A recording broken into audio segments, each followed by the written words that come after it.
connection is unstable. Hi! My God, why did I just say that?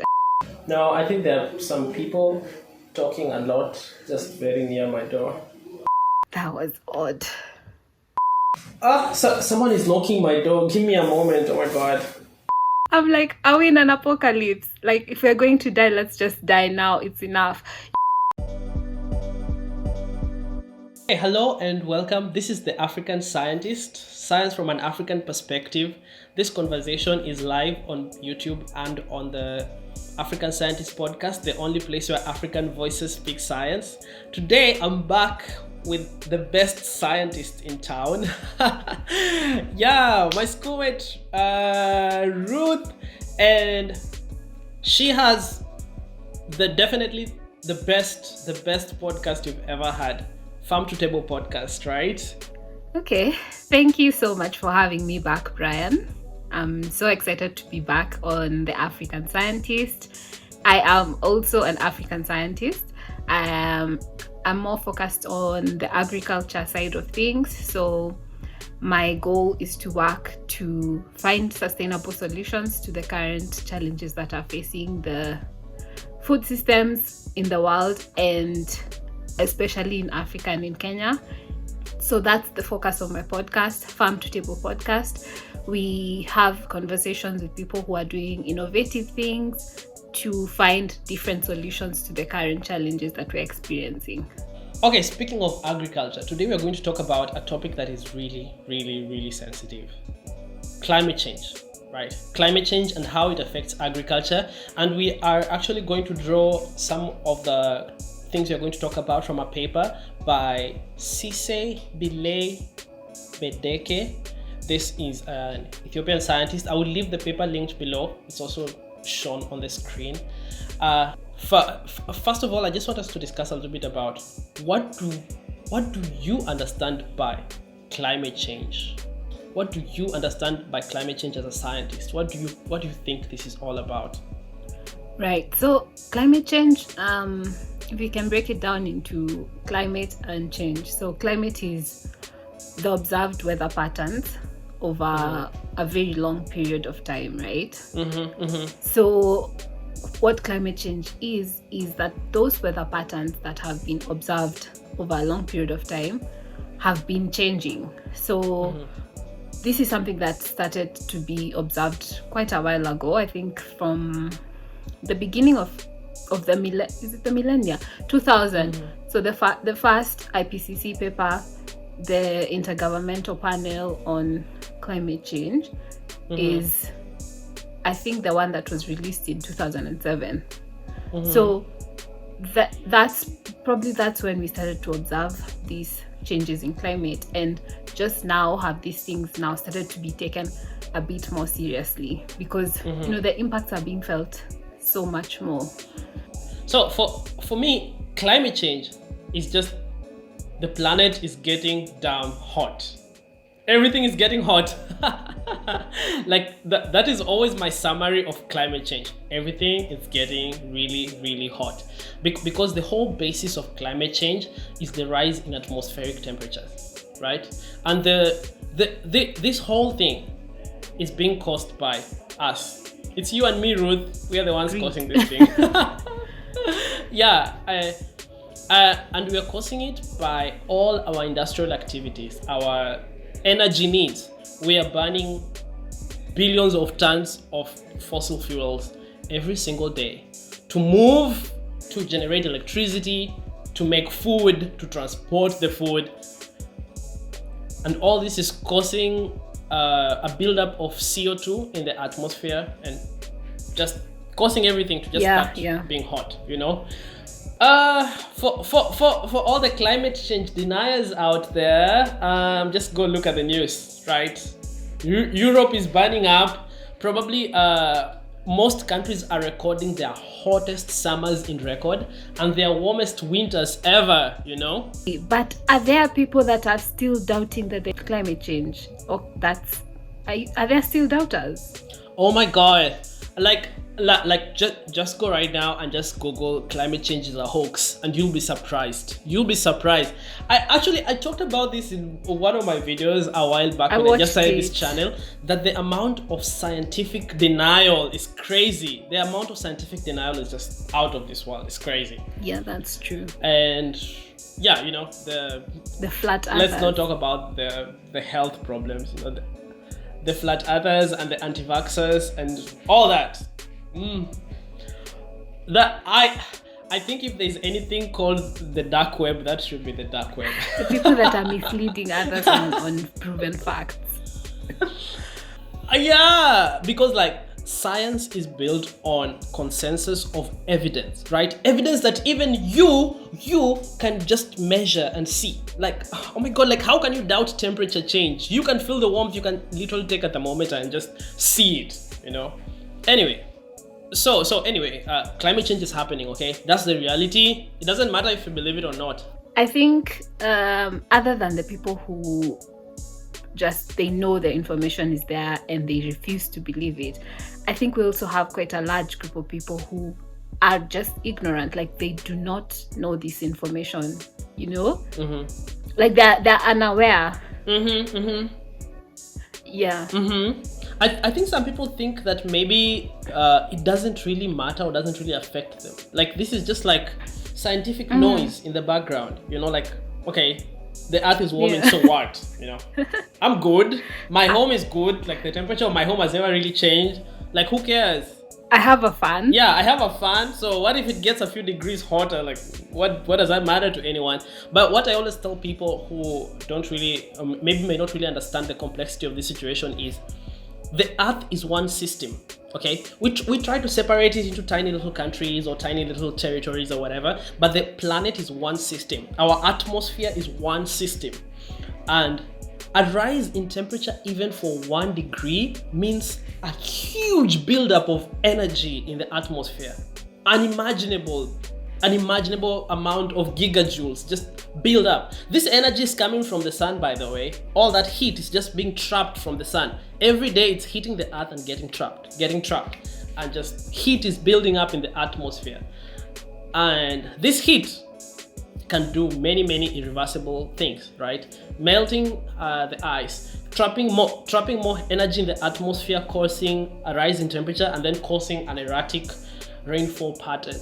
The ecosystems of the water bodies, which, by the way, the earth is occupied by 70% of water bodies, and the water bodies are absorbing this heat, and it's changing so much. The precipitation, the marine lifestyle, I mean the marine ecosystem, everything is changing. I mean every single thing is changing.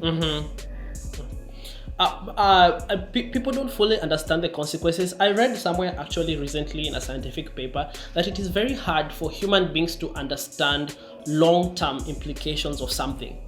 It's very easy for me to see something that's happening right now, right here, and understand the complexity of it. But it's very hard for me to understand something that's going to take 20 years or something that's going to 100 years, affect 1 billion people. I mean, I've never seen 1 billion people with my eyes. I don't really know what that's so 1 true, billion Brian. means. You've seen 1 billion people. You live in China. Yeah, of course I live here, but I don't literally know all of them. I've never seen them all in one room. So it's very hard for human beings to wrap their minds around huge things, huge numbers, huge changes, or long-term implications of something. And that's why it's so hard for people to understand the complexity of science sometimes, because it involves you to think in a very abstract way, very abstract. Climate change is real. Climate change is happening. It doesn't matter what you believe. It's like doubting whether the sun will rise. The sun is there. It doesn't matter what you believe. It doesn't really change anything. So now we know climate change is affecting all these things, but today we're just going to focus on agriculture, especially in sub-Saharan Africa. Even before climate change, sub-Saharan Africa, many parts of sub-Saharan Africa were under this terrible food shortage problems, and now they're still vulnerable, and not all countries are able to adapt to the changes that are taking place, right? So first, like how can climate change affect agriculture? How can climate change affect food production? This is really your part, Ruth. This is really your part. Yeah, so first of all, you said that sub-Saharan Africa was, even before climate change, we were already having our issues with the food, starvation, food insecurity. We already had those problems, and this crisis. So this sort of crisis that we see on the earth, like the pandemic, the climate change issue, it always affects the most vulnerable people the hardest. Like the most vulnerable people are the hardest hit people. So we saw African countries, I mean, our death tolls were not so high during COVID, but our economies were the hardest hit. The poorest, we suffered the most from that because we are vulnerable. And that's the same with climate change. So we are seeing that the sub-Saharan Africa, I really don't like that word because it's associated with racism. Sorry. I know. I almost wanted to actually mention it, that I also saw it somewhere. Someone was really hating on the word sub-Saharan Africa and said that the only reason why it's used as a form of racism. It just means that the part of Africa where black people live. That's literally what that word means. But anyway, let's not use the sub-Saharan Africa. Let's just say Africa, because it's the entire continent that's been affected, right? Yeah. So yeah. Let's just say Africa. So Africa has really been affected by climate change and especially agriculture, because first of all, with climate change, we're having two extreme events, and this is floods and droughts, right? Because of the rise in temperature within the atmosphere, we're experiencing more floods and we're experiencing prolonged droughts. I mean, currently in Kenya, this is probably our third consecutive drought where rains have failed. And so in a continent that relies heavily on rain-fed agriculture, you can imagine what that has done. So first of all, the rains are failing, and if they're not failing, they're coming at very different points from where we used to rely on them. You remember with us, for example, we used to have two rainy seasons, right? The short rains and the long rains. And those were the determinants of our planting season. So people would plant twice a year, depending on the rains, and that that was sustainable because the rains did not fail. But now that the rains are failing, your guess is as good as mine what's happening. We don't have people's crops are failing year in, year out. Like I said, now we're in our third consecutive drought. So you can imagine how that has really affected us. And then also, so I would say mostly it's because of the over-reliance on rain-fed agriculture. That has been the biggest problem that we have. And then also with the rising temperatures, it means that a lot of evaporation is occurring, right? So even the plants, when they're already planted, they're losing a lot of water. The soil is losing a lot of water. And again, the same rains that are very, lower levels of rains and everything. So with high temperatures, a lot of evaporation, a lot of water loss from the plants, and also just the changes in the rainfall patterns. It's very easy for people to understand lack of water and dying plants, but it's not very easy for people to understand the connection between climate change, a rising temperature, and insect pests. That's something else. Insect pests really thrive in higher temperatures. The warmer it is, the more insects really love it. I think just the last few years, parts of Africa have been hit probably with the worst locust invasion ever recorded, like biblical proportions of locust invasion. And can you just tell us a little bit about the pests, the connection between pests and climate change? So with pests, and let me say, it's not just I know I'm more focused on the crop side, but with agriculture we also have the livestock side, right, and the fisheries side, right, and all of that is very much intertwined with climate change. So with pests, first of all, with the changes in temperature, we're seeing the migration of insects to different ecosystems, because first of all, insects as well, they relied on their own temperature and their own ecosystems. They're comfortable within certain temperature ranges, right? And so as the changes in temperature are occurring in the earth, they're also moving, and some of these are moving, and we're getting even pests that we didn't have before. So for example, the desert locusts have now moved to the north of Africa. Why is that? Because of the changes in temperature. At the same time, we have different pests for plants, right? So they move to the places where they have temperatures that are suited to them, right? And so that's very dangerous, because first of all, we don't have the solutions to these different pests. So we are going to now start to go back and develop ways to control these different pests. And then also with livestock, we have the issue of different parasites, right? So we're observing that different parasites are now coming and affecting livestock than had been known before. And some of them also thrive in higher temperatures. So the situation just becomes worse and worse. So apart from the insects, there's the whole thing of the fungal and bacterial plant diseases. As someone who has studied a little bit of plant pathology, and I understand that certain types of fungus also survive and thrive in higher temperatures, even in the soil. Their spores last longer, maybe, and they spread much more easily. Do you know anything about this? Honestly, it's all attributed to the changes in temperature. Like you said, like it really boils down to the temperature changes, because once the only thing about us humans is that we don't migrate when temperatures change, because we're able to regulate our bodies against the changes in temperature. But with other organisms, the only solution for them to the changes in their environment is to migrate, right? And so that's why when they start to migrate, they now move to territories where they didn't exist before. Even that's why we are having a lot more incidences of animal diseases being transmitted to humans. For example, the COVID-19 pandemic has been tied to those kinds of changes.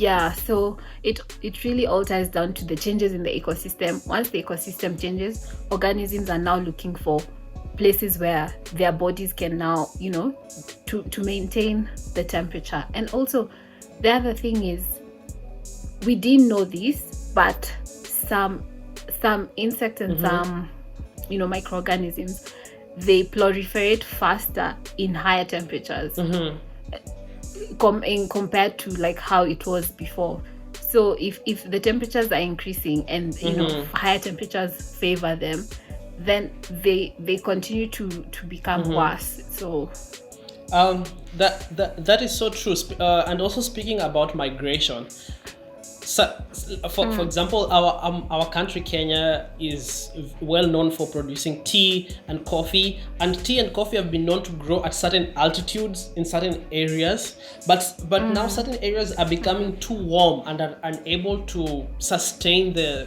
productive growth of tea or coffee. So like for example, in the Ethiopian highlands, coffee production has had to be moved higher and higher and higher as temperatures are increasing, right? Yeah, that these changes in climate are really affecting all kinds of plant production and even animal production, because even for example in Kenya, we rely a lot on maize. Maize is our staple food. But it's now becoming clear that we cannot be able to sustain ourselves using, maize-wise. And that's why even a lot of researchers are now trying to move and find other crops that can be replacing, maize like as staples. So for example, cassava, because cassava is more resilient to high temperatures. Sweet potatoes also, because now it's becoming apparent that we can no longer be able to produce the maize that we relied so much on the rain to produce our maize, but now there are no rains. What are we going to do now? We need to shift to other crops.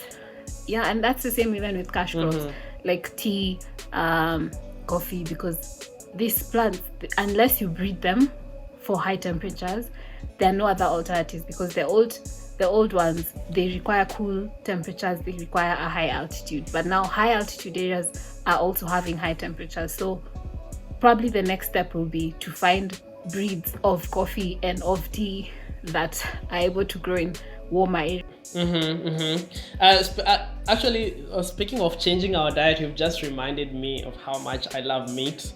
And I was thinking about the whole current movement right now about people going vegan, people going vegetarian, because large scale meat production, whether we are talking about beef or chicken or mutton or whichever animal you're thinking of, is extremely intensive on water use, agricultural land use, and production of beef, for example, has been attributed to be probably one of the biggest methane emitters, and methane is a worse greenhouse gas than even CO2. I know maybe Africa is not really there right now in the problem of food. Africa is not really there right now in the problem of meat consumption, but countries have been shown that as they go further and further into the development, as they continue to develop, as they continue to become stronger and more economically empowered, people tend to eat more meat, and Africa is headed in that direction. So I don't know if there are any insights. I think most people right now, their meat intake in Africa may not be as intensive, but are there lessons to be learned about meat consumption and our future climate change aspects? Just thinking about Africa right now, forget about China and the US.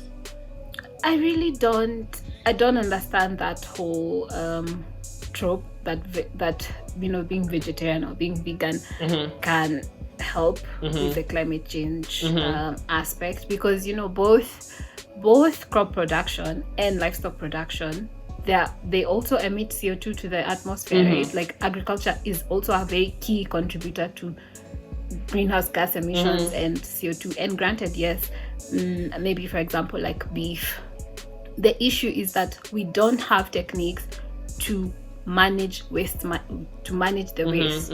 There's evidence that livestock contribute highly to greenhouse gas emissions. The animals themselves, they have the biodigestion going on within them, and also their waste, right?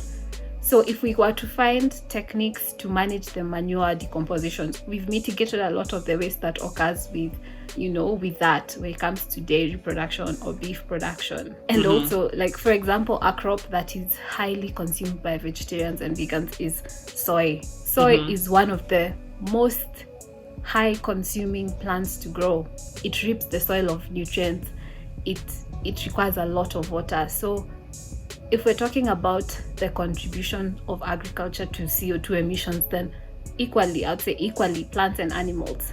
The conversation about meat production may not be very clearly applicable right now, because not so many parts of Africa are intensively farming beef or whatever, but all these other kind of other animals. But I have just seen I have seen several papers and even several videos. I might even leave one by Kuskazat linked in the description, where they talk about the amount of land required to grow feed for cattle compared to the amount of meat that is produced after that, and the amount of water that is required. Just 1 kilogram, let us use metric, 1 kilogram of beef, how much water is required to make 1 kilogram of beef, how much grain is required to make 1 kilogram of beef, versus if this water and this grain would have just been used directly to feed humans. There's been that the environmental toll of making meat is extremely high and extremely inefficient.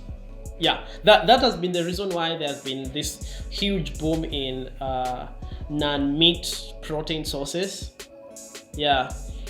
I get that, but then also what I always say is that there are always more sustainable ways of doing things. So there's a more sustainable way of growing food for let's say a production or for beef production, right? So are we there yet? Like let's see, because of the sustainability issue and because people are still using like old techniques of doing it. That's probably the argument, but there's so many ways. For example, there is silage, etc., aquaponics. I mean, there's there's a lot that can go into making the systems more sustainable before we talk about land and all that, you know. That's just my take. Actually, speaking of like solutions or like adaptation to this problem, I don't want the viewer or the listener to go away like, oh my god, we are going to die of hunger in the next few years. Like, is there anything we can do? How do we adapt? How does Africa adapt to this problem? Because I can assure you, climate change is going to bring problems. We need to be ready, okay? How are we going to be ready? First of all, climate change has already brought problems. We're already suffering the problems of climate change. For example, right now, and it's such a bad combination, because like this, I believe this is honestly probably the worst times that we have lived through, Brian, because first of all, there's the war in Ukraine. We're recovering from a pandemic. Then we now have the climate change, which is really seeming apocalyptic to me, honestly. When I watch the news and it's fire, the world is so hopeless and helpless right now. I'm like, are we in an apocalypse? Like, if we're going to die, let's just die now. It's enough. Yeah, but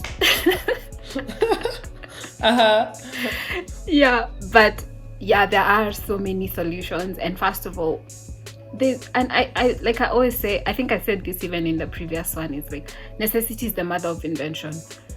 Because now we have to now adapt, you know, because we've seen, like, for example, with the European countries and the Americas, they've been so hesitant to commit to climate action, right? But now with this magnitude of things that we're seeing, I bet they're more likely to actually take action. But anyway, speaking of solutions, there are so many solutions. So with agriculture, there's a lot of talk of climate smart agriculture, which is actions that can be taken to ensure that we are doing our agriculture still and producing sufficient food, first of all, and in a more sustainable way that doesn't, number one, aggravate the situation, like, because like I said, agriculture is a huge contributor to CO2 and other greenhouse gas emissions. So with climate smart agriculture, the goal is to make the systems adaptable, so be able to still produce despite the current conditions, as well as not aggravate the situation, so reduce CO2 emissions. Yeah, so climate smart agriculture is honestly the solution, I would say. Yeah, climate smart agriculture. So using water more responsibly, using the soil more responsibly, leaning on renewable sources of energy as much as we can. I am one of the biggest proponents of electrification of every part of our transportation and energy sector as we can, and then producing the electricity through renewable means, and then and then just looking at more innovative ways. Actually, one of the stories that actually gives me hope for human beings being innovative enough to fix things. Back in the 1800s, the only source of nitrogen fertilizer was bird poop. They call it guano, and scientists for a long time had predicted that once they ran out of this nitrogen fertilizer, there's not going to be enough food for people. That is until one a German scientist called Haber, invented the Haber process for forming ammonia under pressure. Oh yeah, I remember the Haber process. Yeah, exactly. Yeah. I just watched a video about it recently. Let me shine on you with my science. So when he invented this method for forming ammonia, then they found a really easy, cheaper way to make nitrogen, an easy artificial way to make nitrogen, and then boom, actually from the time when nitrogen fertilizer was invented, the population growth has just skyrocketed, you know. And so, even though people predicted doom and gloom, the end of the world, everyone is going to die, solutions were found. Okay, so maybe what we're discussing today is to show you the magnitude of the problem, but to show you that people are actually working towards a solution. Maybe you can also be a solution. Grow up You really and don't need to be a scientist to find a solution. Uh-huh. You can. So there's good. a lot that you can do. There's a lot that you can do just as an individual. So if you're trying on a personal level to reduce the CO2 emissions from your own personal life, so the solutions are honestly, they range from as small as stop throwing your food waste in the dustbin to solar energy, buy an electric car, whatever it is. But just don't think that you're not a part of the solution, because you are. Like we all can do something small in our own capacity to find a solution. Just like we have polluted the earth in our own small capacity, we can also fix it in our own small capacity, right? With all this doom and gloom, there's hope. There's hope that we can do things now. You can do your small part, and you can follow up on your government to do the big part. Change the policies, implement the policies, and just try to make agriculture more sustainable, but also try to make all the other parts of your life more sustainable, more earth friendly. We only have one earth. We can't go anywhere. Elon Musk is not fast enough to move us to Mars. Sorry. I think we're going to have to fix our problems here and now. So yeah. Anyway, thank you. It has been so much fun having you here. This has been the African Scientist, Science from an African Perspective. You can listen also on our podcast, the African Scientist Podcast, where African voices speak science.